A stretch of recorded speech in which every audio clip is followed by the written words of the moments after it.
For those of you who are visiting us, we are studying John's Gospel, and this morning we have come to page 49 in the copy of the Gospel that you have in front of you.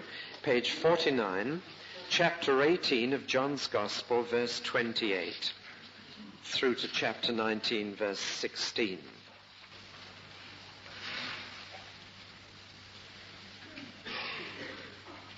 They took Jesus from Caiaphas' house to the governor's palace. It was early in the morning. The Jews did not go inside the palace because they wanted to keep themselves ritually clean in order to be able to eat the Passover meal. So Pilate went outside to meet them and said, "What do you accuse this man of?" Their answer was, "We would not have brought him to you if he had not committed a crime." Pilate said to them, "You yourselves take him and try him according to your own law." The Jews replied, "We are not allowed to put anyone to death." This happened to make come true what Jesus had said when he indicated the kind of death he would die. Pilate went back into the palace and called Jesus. "Are you the king of the Jews?" he asked him. Jesus answered, "Does this question come from you, or have others told you about me?" Pilate replied, "Do you think I am a Jew? It was your own people and their chief priests who handed you over to me. What have you done?" Jesus said, "My kingdom does not belong to this world. If my kingdom belonged to this world, my followers would fight to keep me from being handed over to the Jews. No, my kingdom does not belong here." So Pilate asked him, "Are you a king then?" Jesus answered, "You say that I am a king. I was born and came into the world for this one purpose, to speak about the truth. Whoever belongs to the truth listens to me." "And what is truth?" Pilate asked. Then Pilate went back outside to the Jews and said to them, "I cannot find any reason to condemn him, but according to the custom you have, I always set free a prisoner for you during the Passover. Do you want me to set the king of the Jews free for you?" They answered him with a shout, "No, not him. We want Barabbas." Barabbas was a bandit. Then Pilate took Jesus and had him whipped. The soldiers made a crown of thorny branches and put it on his head. They put a purple robe on him and came to him and said, "Long live the King of the Jews!" And they went up and slapped him. Pilate went back out once more and said to the crowd, "Look, I will bring him out here to you to let you see that I cannot find any reason to condemn him." So Jesus went outside, wearing the crown of thorns and the purple robe. Pilate said to them, "Look, here is the man." When the chief priests and the guards saw him, they shouted, "Nail him to the cross! Nail him to the cross!" Pilate said to them, "You take him then, and nail him to the cross. I find no reason to condemn him." The Jews answered back, "We have a law that says he ought to die, because he claimed to be the Son of God." When Pilate heard them say this, he was even more afraid. He went back into the palace and said to Jesus, "Where do you come from?" But Jesus gave him no answer. Pilate said to him, "You will not speak to me? Remember, I have the authority to set you free and also the authority to have you nailed to the cross." Jesus answered, "You have authority over me only because it was given to you by God. So the man who handed me over to you is guilty of a worse sin." When Pilate heard this, he was all the more anxious to set him free. But the Jews shouted back, "If you set him free, that means you are not the emperor's friend. Anyone who claims to be a king is the emperor's enemy." When Pilate heard these words, he took Jesus outside and sat down on the judge's seat in the place called the Stone Pavement. In Hebrew, the name is Gabbatha. It was then almost noon of the day before the Passover, and Pilate said to the Jews, "Here is your king." They shouted back, "Kill him! Kill him. Nail him to the cross. Pilate asked them, do you want me to nail your king to the cross? The chief priests answered, the only king we have is the emperor. Then Pilate handed Jesus over to them to be nailed to the cross. I think I'll read just a little further to the last thing Pilate did. So they took charge of Jesus, and he went out carrying his own cross. Came to the place of the skull, as it is called. In Hebrew it is called Golgotha. There they nailed him to the cross. They also nailed 2 other men to crosses, one on each side, with Jesus between them. Pilate wrote a notice and had it put on the cross. Jesus of Nazareth, the King of the Jews, is what he wrote. Many Jews read this because the place where Jesus was nailed to the cross was not far from the city. The notice was written in Hebrew, Latin, and Greek. The Jewish chief priest said to Pilate, do not write the King of the Jews, but rather, this man said, I am the King of the Jews. Pilate answered, what I have written stays written.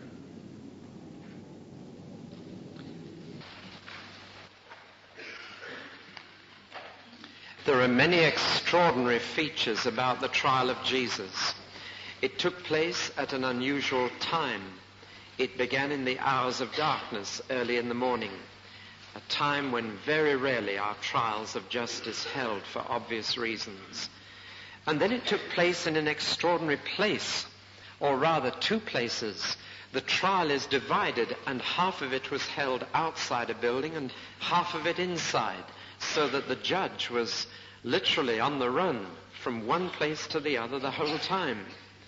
That in itself we shall see is deeply significant, because that man was torn, not just between 2 places, but between 2 possible courses of action. And the very fact that he kept running in and out of the building showed how uncertain he was and how torn between 2 loyalties. But the reason why the trial was held in 2 places and not one is itself a dreadful indictment of the depths of hypocrisy to which human religion can sink. The Jews made this necessary by saying it is the day before the Passover, and if we go into a Gentile building the day before, we might become defiled in God's sight, because there may be a little scrap of unleavened bread in that home, and we shall be ceremonially unclean. We have scruples. We take our religion seriously. We don't want to be defiled in God's sight. And so they pushed Jesus inside. Can you imagine a greater irony than this? That these people, desperately anxious not to have any connection with the little bit of unleavened bread, should be doing to the Son of the very God they sought to please what they were doing. And so they pushed Jesus in, rendering him unclean as a Jew. And then they allowed the uncleanness of all the other malice and hatred in their heart to ruin them. And they pushed Jesus in, and then were defiling themselves with malice and hatred and with all kinds of evil plans against Jesus. And they were unclean in God's sight in a dreadful way. There is a warning here for us all right at the beginning. You can become so over-scrupulous in the outward matters of religion that you overlook much weightier matters. You can be so involved with ritual that you overlook righteousness. So particular about sacraments that you forget sanctification. So anxious to be clean in little respectable ways that you forget the big ways in which God demands you to be clean. This is a danger that all of us must take note of. And the Jews fell right into the trap. They really did. And they pushed Jesus in, and they said, we can't come in because we want to be clean in God's sight. In spite of all that they were doing, that's what they did. Well, we'll pass over that warning and look at the trial. Now, I'm going to go through the trial step by step and just look at what was said, what questions were asked, what answers were given. First of all, we'll divide the trial into 5 sections. Very simply done. First of all, Pilate and the Jews, outside. Second, Pilate and Jesus inside. Third, Pilate and the Jews outside. Fourth, Pilate and Jesus inside. Fifth, Pilate and the Jews outside. Can you remember that? 3 outsides and 2 insides. And I want you to notice the balance. Do you know that if he had stopped at number 4, he wouldn't have done what he did? It was because he went outside for the final word. It was because he let the Jews have the last say that Pilate did the wrong thing. Right up to the end of the 4th section, Pilate's thinking was right. But then he took the fatal step and he went outside again. It wasn't that he wasn't trying to be fair. He was listening to both sides.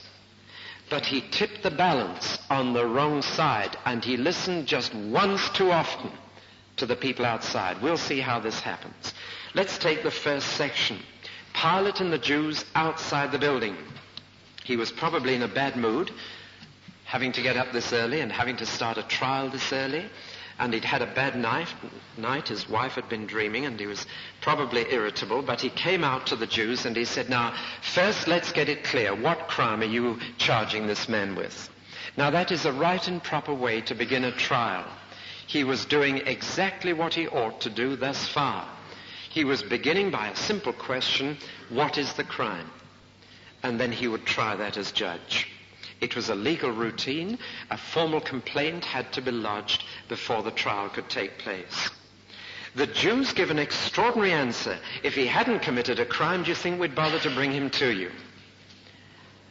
Now that was virtually saying, we are not wanting the trial to take place. We don't want you to hold a trial. We don't want you to reopen the trial. It's all over and done with. It's settled. We've just come to you for the sentence, not the trial. So Pilate, we are not asking you to try this man. Therefore, we don't need to go into the trial and the charge and the crime. So Pilate, a little piqued by this, replied somewhat to this effect. Well, if you won't let me share the trial, I'm not going to share the sentencing. If you don't have me in at the beginning, I'm not coming in at the end. You take him and see the thing right through from start to finish according to your own law. If you've tried him by your own law, then see the whole process through. And again, he was perfectly right to say this. For a Roman representative of justice should never cause a man to be sentenced without trying him. He must not accept anybody else's word, innocent or guilty. So he was doing exactly the right thing. The Jews reply, we can't put him to death. You know that, Pilate. You have kept to the Romans the right for capital punishment. Now that was sheer hypocrisy, because they didn't mind stoning anyone if they could get away with it. They'd already tried to stone Jesus on at least 3 occasions. They were going to stone Stephen within a few weeks. The simple fact was that at the time of the Passover, the Roman governor was in Jerusalem, crowds of Galileans were in Jerusalem, and to stone Jesus publicly, to do it with their hands, would have been extremely risky. And they saw a golden opportunity to get the Romans to do their dirty work for them. And then they could wash their hands and say, you can see he's a civil criminal. Even the Romans see that he's a bad man. It would have discredited as well as destroyed Jesus in the sight of the multitude. And the Galileans who were for Jesus would not have dared to rise up against the Romans if they did it. So you can see why they wanted the Romans to kill. It wasn't because they were being dutiful citizens. We can't put him to death. It's the Roman law. They put plenty of people to death if they wanted to. It was a glorious opportunity to blame the Romans and get them to do their dirty work. We can't impose the death penalty. Now there's a little bit in brackets here that John adds, that Jesus had known all along that he would never die by stoning. The Jews would kill him, but he would not die by stoning. And he'd predicted all along that the Son of Man would be lifted up, as the serpent was lifted up on the pole in the wilderness by Moses. He'd predicted all along that he would be crucified. And John just points out that the Jews actually fulfilled to the letter Jesus' own predictions about his own death by insisting that the Romans did it. Now, so far, Pilate was absolutely fair, absolutely right. He did the right thing all the way along. So what is he to do? He decides to go back into his palace and open the trial again. And once again we see Pilate as a representative of justice doing what he should do. Back inside, here is Jesus standing in the dock, and Pilate says, we're going to reopen the trial. The only crime that is deserving of capital punishment is insurrection. Are you a rebel leader? Are you starting a nationalist movement that will fight against the Romans? Are you the king of the Jews? Because the word king is the key word right through this trial.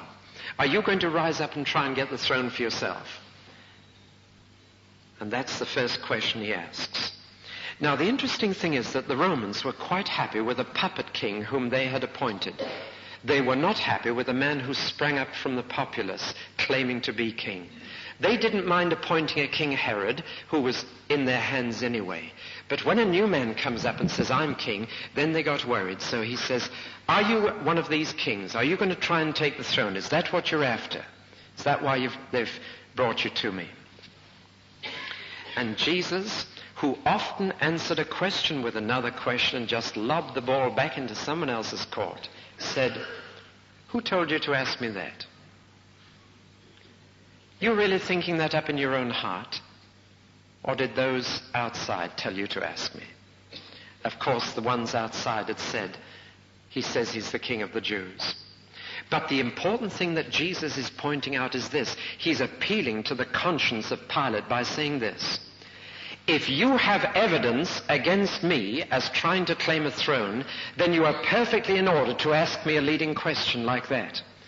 But if you have no evidence yourself, and this is only hearsay, you have no right to be asking me.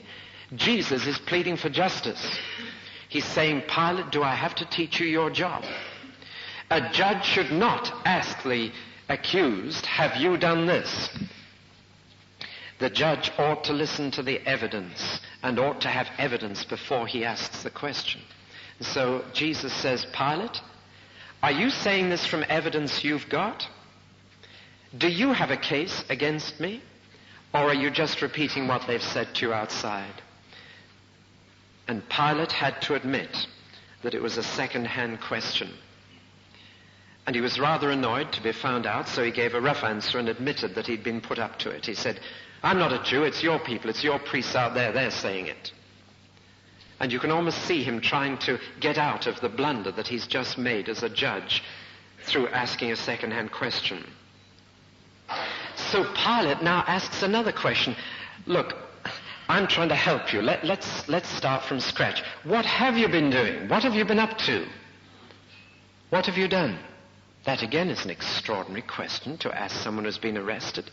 You tell us what you've been doing. You should tell the prisoner what he's arrested for. You have been doing this. But Pilate says, look, we've got to get some kind of a case. You tell me some crime you've committed and then we can keep everybody happy. What have you been doing to have them all outside like that, passing you over to me?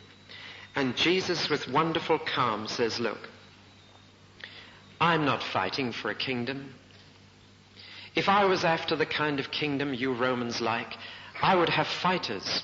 I wouldn't have been arrested. I'd have had enough fighters behind me to stop me even being arrested. My sort of kingdom doesn't belong to this world. It's not this kind of kingdom. Just a simple, quiet statement like that. In other words, Pilate, you've nothing to worry about from me. I'm not going to try and take the throne from you Romans. I'm not going to fight any of you. No need for you to be afraid of little me. That's really what he's saying. Very gently. There are two wrong deductions that have been made from Jesus' statement, my kingdom is not of this world, else would my servants fight. One is that, therefore, Christians ought to be pacifists. Now, it is a wrong deduction for the simple reason that Christians are citizens of two kingdoms, according to the New Testament. They are citizens of an earthly kingdom and of a heavenly kingdom, and they have duties to both. Jesus is only speaking here of the heavenly kingdom. He admits quite freely that an earthly kingdom has to maintain itself by the use of force. and that the rest of the New Testament acknowledges. The famous Pax Romana, the Roman peace, was maintained by the soldiers, who are commended in the Scripture for doing their duty and maintaining peace. So that we mustn't judge this statement in that light. Another wrong deduction that has been made is that the Christian is not to have anything to do with the kingdoms of this world once he belongs to the kingdom of Christ. But that's not true either. I've said already the Christian belongs to two. I'm a double citizen. I have a passport to prove that I'm a citizen of the United Kingdom. I have the witness of the Spirit to prove I'm a citizen of the heavenly kingdom. But I have duties to both. That's part of the difficulty of working it all out in facing social and political and international issues.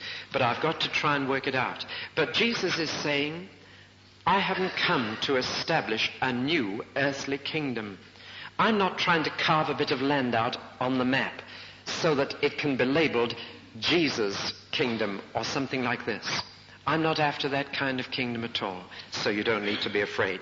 And Pilate, with very quick perception, says, kingdom, kingdom. You are a king then. You've used the word kingdom. You must be some kind of a king. You are a king, are you? What kind of a king are you? And Jesus says, you called me a king. I didn't use the word. I don't want to use that title. It'll be misunderstood. You wouldn't understand me if I did use it. You say so. I'm not saying so. If I say so, you can say, he's a political rebel, so I'm not saying so. You say so. It's on your lips. You see how the conversation unfolds? And then Jesus says, I'll tell you why I've come. My only weapon that I ever use is the truth. I've only come to tell the truth. That's all I'm going to fight with, the truth. I'll establish my kingdom not with a sword, but with the truth. And I came for this end to tell the truth. And whoever is really interested in truth will be interested in me. Whoever really wants the truth will listen to me. I've come to bear witness to the truth. Truth, truth, the word keeps coming out. Get off this word king, Pilate. Get onto the word truth. You as a judge ought to be concerned with truth, with the truth. Are you concerned with truth? You see the impact of this on the judge? And Pilate cynically said, what is truth? We know it's cynical because he didn't even wait for an answer. He turned around and went straight out to the outside again. What is truth? Shall I tell you why he said that? Because Pilate was a Roman, not a Greek. It's the Greeks who studied truth, who thought about it, who debated it, who discussed it. It's the Greeks who explored the realms of philosophy and thought, but the Romans, they were practical. They only wanted to know what worked. Not unlike a lot of people today. Not interested in abstract discussion of what is true, but only interested in practical things, what works. And so when Pilate heard this man talking about truth, he realized here's another philosopher. Here's another thinker. Here's another debater. I don't need to spend any longer on this man. He's off in these realms of airy-fairy truth. Let these Greek philosophers have their sway. Let them discuss it. I'm a Roman. I'm only concerned. A man who's nattering about truth is no danger to Rome. So he says, what is truth? And you know, the answer was standing 6 feet in front of him. It was the nearest Pilate ever got to the truth in his whole life. Jesus said, I am the truth. If you want to know what's true about men, come to me. If you want to know what's true about God, come to me. If you want to know the truth about this universe, come to me. If you want to know the truth, I am the truth.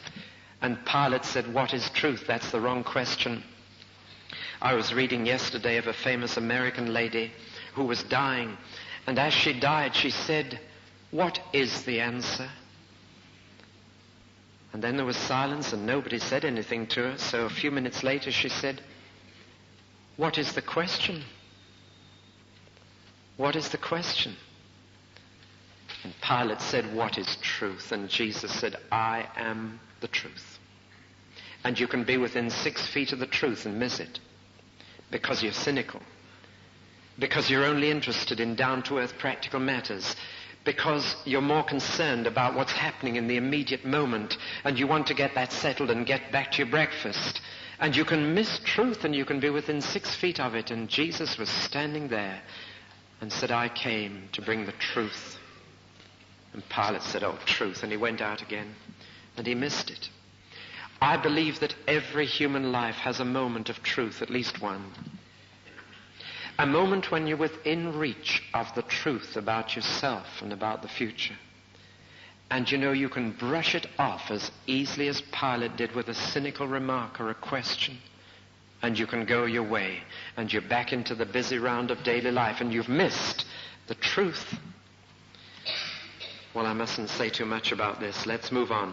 Pilate was now clear in his own mind, absolutely clear, that there was nothing to be afraid of with Jesus. He posed no threat to Rome. There was no crime.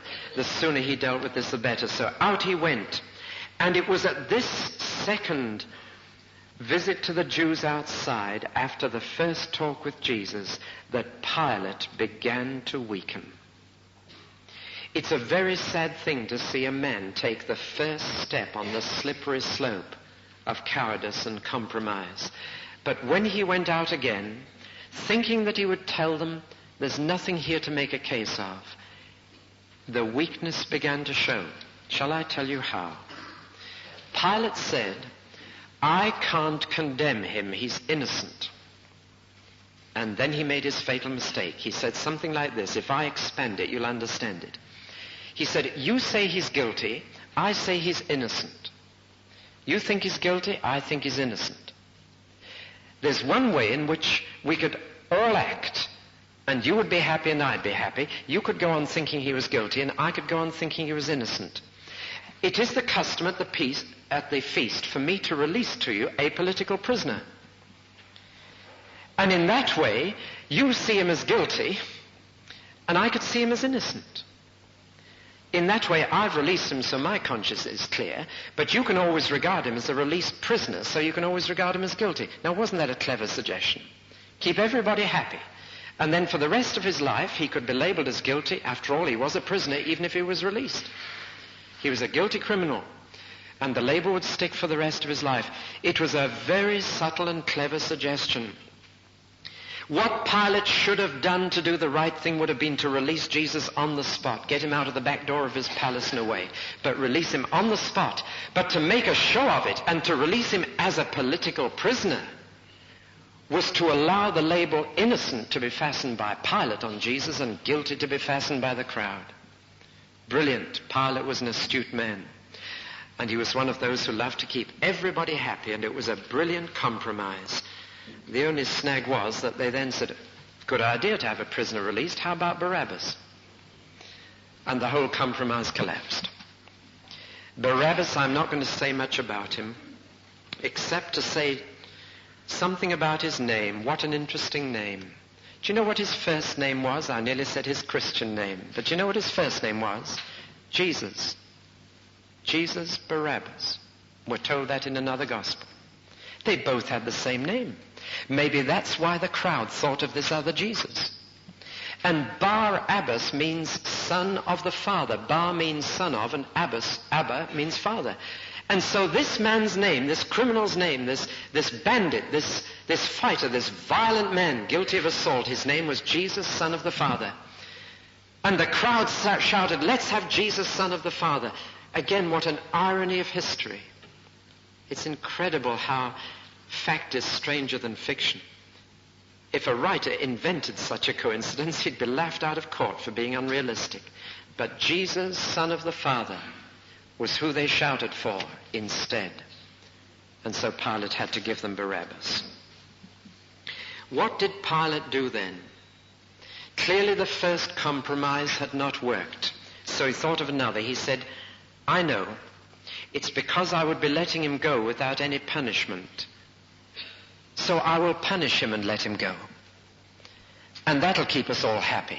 It'll keep my conscience happy because I've let him go. It'll keep their conscience happy because I've punished him. He said, take Jesus out and flog him. Do you see the downward track? Each compromise did something worse. Each step he now took The truth suffered in the person of Jesus. And since Jesus is truth, whenever the truth suffers, Jesus suffers. So Jesus began to suffer. I'm not going to play on the physical sufferings of Jesus. This was the first part of them. But I'm going to tell you that flogging was flogging. It was a whip with a long leather thong with pieces of bone fastened to the thong all the way down. And a man was flogged until he either went mad or died or was just unconscious with his back flayed to ribbons. It is a dreadful punishment. And Pilate allowed Jesus to be flogged even though he knew he was innocent. Do you know, in the whole of the Old Testament, there is not a single case of an animal that was to be sacrificed and to give its blood for sin. There was not a single case of the animal being tortured beforehand. Not one. It was the Lamb of God who was tortured before he was sacrificed. So Pilate had him flogged, and the soldiers had freedom to do anything they liked with a prisoner they flogged. And they pulled his clothes off him, and they dressed him up, and they made fun of him. They stood him up on a table and said, "Long live the king!" And they spat on him, they slapped his face. And then Pilate brought him out and said, "Look at him. Look at him. Now you're satisfied. Now can I let him go free? Now we're all happy. You've seen him punished, and I can let him go free. All right now, is that a sufficient compromise for you?" Can you see how Pilate's mind was working? He's still trying to find a way to please everybody. And one of the lessons written across this page of Holy Writ is that you will never find a way to please everybody. Never. And if you do, it's Christ who suffers. And the Jews shouted out, "More blood, more blood, more blood. Crucify him. That's not enough. Nail him to the cross. Crucify him."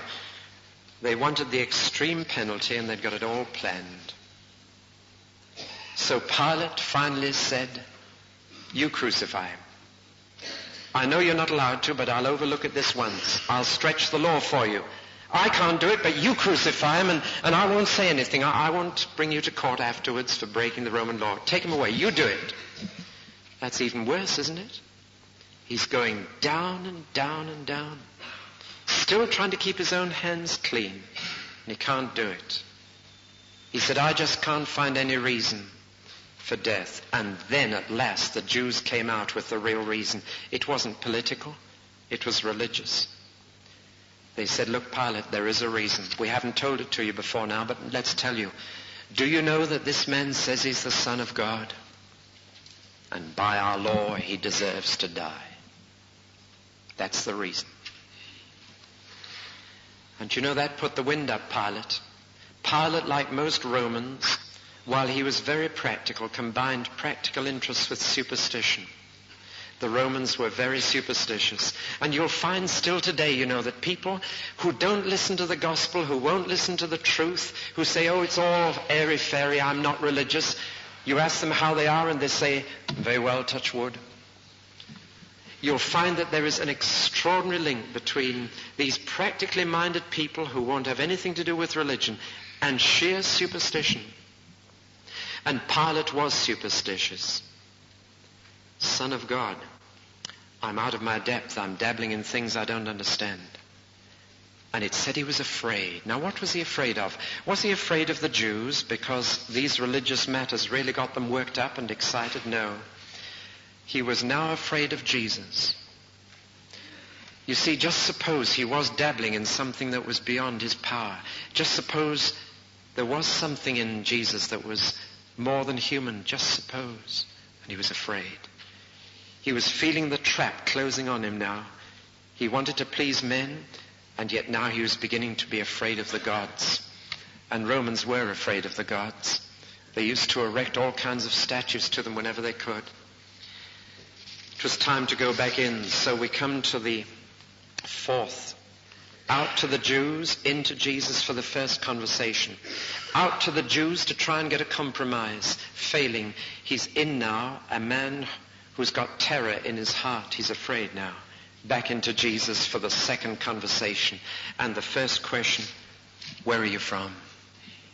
What kind of person are you? Where'd you come from? Are you just a man? Could you have come from the gods?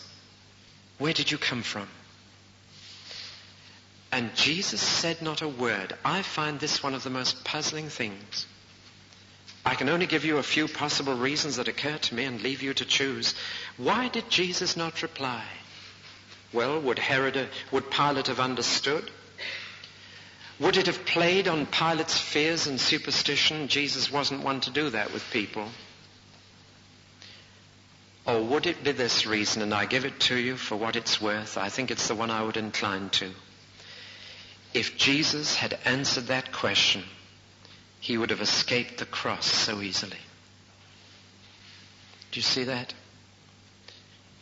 If Pilate had got the idea that he might be the Son of God, Jesus would never have gone to the cross. And I think in that moment there was a little temptation to Jesus to take a way out. And if he'd answered, he would never have been nailed to the cross, and it was God's will. I leave that with you. It's the only explanation I can find that really covers the case. But Pilate was annoyed that he didn't answer. He said, now look, man, I'm trying to help you. And I'm really asking you to try and help me. Can't you see the dilemma we're both in? Look, just help me out. I'm trying to get through. I'm trying to help you. And don't you realize that in not answering me, you're leaving yourself in my hands, and I can do anything with you. I can set you free. I can kill you. I've got power over you. Answer me. And Jesus quietly said, you have no power unless God gave it to you. No man on earth can do anything except God allows him to. And you could have no power over me unless God was willing it. So your power is limited, Pilate. And therefore your guilt is limited. And Jesus shows himself a true judge, a fair judge. Isn't it interesting that all this time Jesus is judging others fairly? And he says, Pilate, you have got guilt, but not as much as that man outside who pushed me in here. You're guilty, not as guilty as he is, because your power is limited by God. The calm of Jesus just stands out, you know. And Pilate, what could he do? Now Pilate realized he was guilty. That already he'd compromised, that already there was innocent blood on his hands from Jesus' back, and if he wasn't careful there'd be more blood on his hands. And Pilate was already feeling that he was in the dock, and Pilate was clear in his mind that he must get out of this situation. Now that's stage 4, and still to this point Pilate could have got out of it. He'd had 2 conversations with the Jews outside and 2 with Jesus. If he'd only let Jesus have the last word, but he didn't. He went out again, and he took the last fatal step and let the Jews have the last word. It says he was all the more anxious to set him free, so the Jews used a nasty bit of blackmail, and they said, Pilate, you are not the emperor's friend if you let this man go. He's an enemy. We'll report you. We'll send a complaint to the emperor that you've not been loyal or patriotic. Now that was really hitting Pilate on a most sensitive point, because he had got where he was because of the emperor's favor, and that could easily be lost. It was a very delicate situation. Pilate was the only man in the Roman Empire who had been born as a slave and who rose to be a governor. He had traveled further up the ladder of human ambition than any other man in the Roman Empire. And he knew that if you climb quickly, you can fall quickly. And they said, your position will be in jeopardy, Pilate. We're not having this. So Pilate brought Jesus out and said, here is your king. I think he's a king. He's got royalty about him in my eyes. Here is your king. And they shouted, they shrieked. Now it was mob hysteria. All the crowd that had gathered, and it had grown through these hours. It must have taken a few hours, this trial. The crowd had grown, and now they were just shrieking for the blood of this man. Crucify him to the death. Pilate asked his last question. Do you really want me to crucify your king? Is that what you want? Do you notice the word want? When a public servant, a public ruler, a representative of justice asks the public what they want, he's finished as a leader. Absolutely finished. And one of the punishments God allows a nation to suffer is to be ruled over by people who are only concerned with what the people want than with what is right and true. And that can happen to any nation. And Pilate said, is that what you really want? And he sealed the fate of Jesus and his own when he asked that question. And they said, that is what we want. And if you do this, then we'll be loyal to you. We have no king but the emperor. What a lie. They'd wanted a king for centuries. They'd lost king after king. They wanted a king desperately. But this was the last trump card they played to offer political loyalty to Pilate if he did it. They'd said it negatively. If you let this man go, you are not Caesar's friend. Now they say it positively. If you crucify this man, we'll be Caesar's friends. And that was their trump card, and they put it down. And Pilate listened. Said, here he is. Here he is. And he handed Jesus over to them to crucify him. One final gesture he made half an hour later. They came, the regimental sergeant major, the centurion, he came and said, we need a label to go on the cross for his crime. What shall we write? And Pilate said, write, this is the King of the Jews. Write that. Put that on his cross. And the Jews came and said, but don't put that. That'll upset a lot of people. Everybody will read it. Say he said this. That's his crime that he said it. But Pilate by now had come to the conclusion that his real crime was that he was the king. And in one last sort of gesture, a futile gesture, but in one last independent act to show that he wasn't completely their tool, Pilate said, I've written that and it stays written. And so Pilate's gone down into history. We'll just look at his personality for a few moments after the choir has relived this trial for us by singing to us.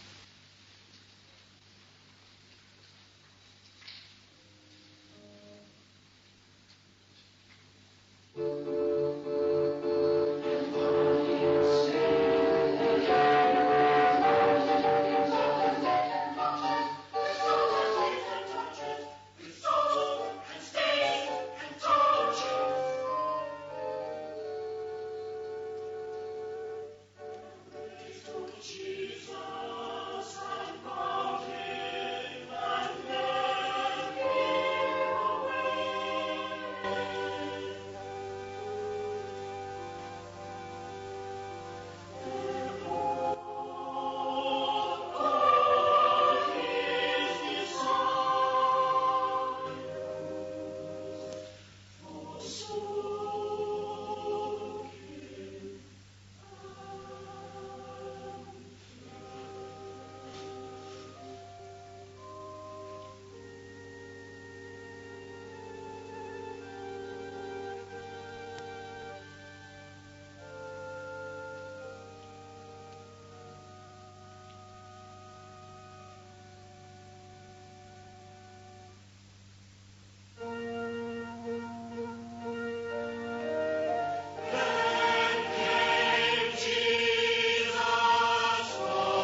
There are only two human beings mentioned in the Christian creeds: the woman who brought Jesus into the world and the man who sent him out of the world.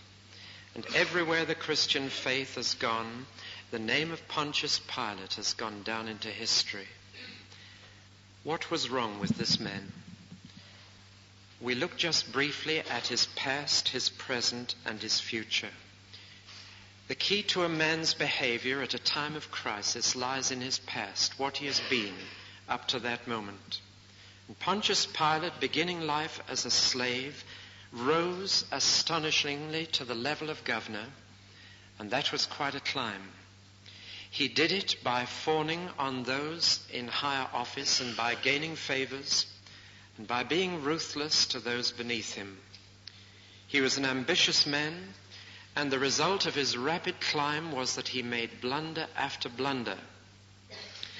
When they sent him to the most notoriously difficult part of the Roman Empire as a governor, namely Israel, to deal with those difficult and funny people, the Jews, he went determined to show the Roman emperor what he could do with difficult people. He arrived in Jerusalem and marched straight into their temple and erected the Roman standard with the Roman eagle on it and a bust of himself in the place of honor, not even stopping to inquire what they thought about graven images. It started a riot, which he put down at the cost of hundreds of lives. A few years later, he had a desire to improve the water supply in Jerusalem, and he built an aqueduct which you can see to this very day from the pools of Hebron far to the south, down the hills to Jerusalem. He hadn't got the money to do it, so without consulting a soul, he borrowed the resources of the temple treasury, money that had been given to God. Once again there was a riot, and the blood of Galileans mingled with the sacrifices. It's referred to by Jesus, that disaster. Here was a man who, in rushing up the ladder, had committed blunder after blunder. And his great ambition was to get even further up. And he had got there by sacrificing principle to expediency. He never asked what was right, but what would help him up the ladder.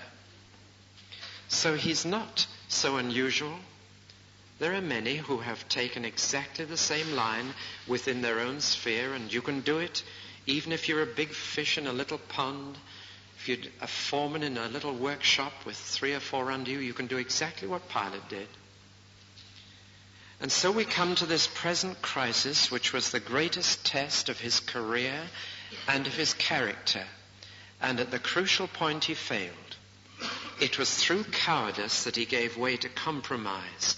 He knew what was right to do, but he was afraid to do it.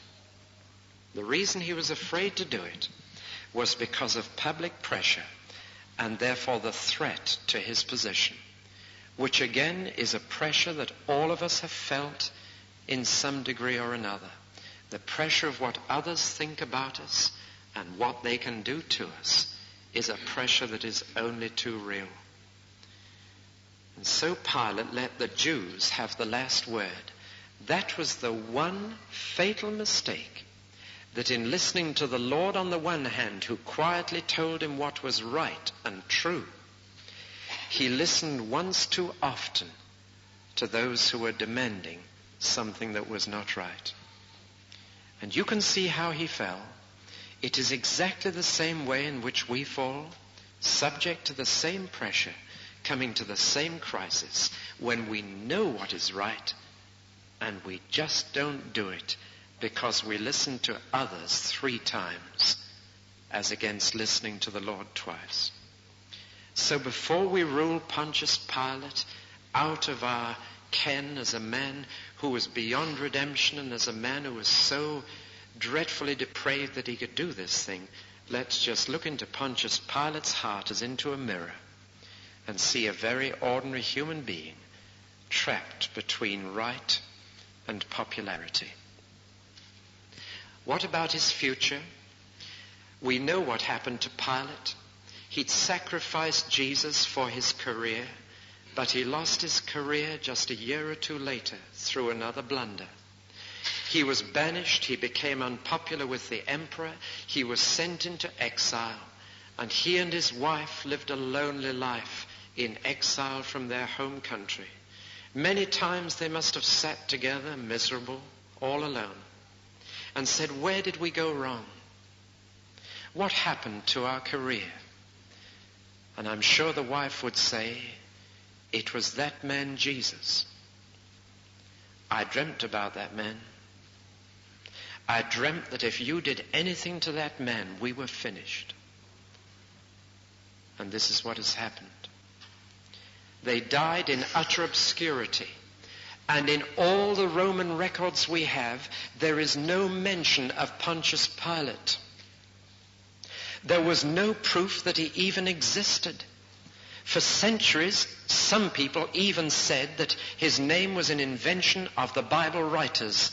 It was only in 1928 that a stone was unearthed at Caesarea, which I've seen with my own eyes, and engraved on the stone was Pontius Pilatus. It was the first proof that we had from the world that Pontius Pilate ever existed. And yet he's known wherever Christ is known. And his name has gone right down through history as a man who, when he came to the crisis, failed.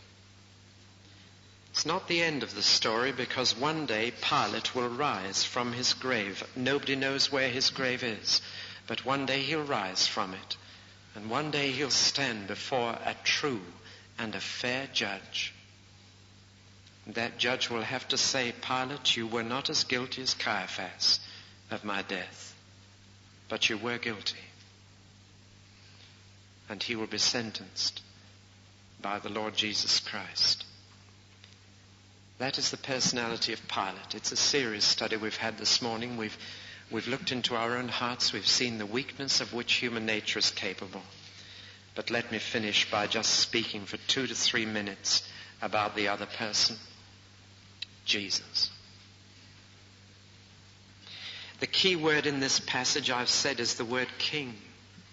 And if ever you see a king, you see a king in Jesus here. Notice his docility. Notice how he submits to being whipped, stripped, slapped, mocked, delivered, crucified. And this is the Son of God,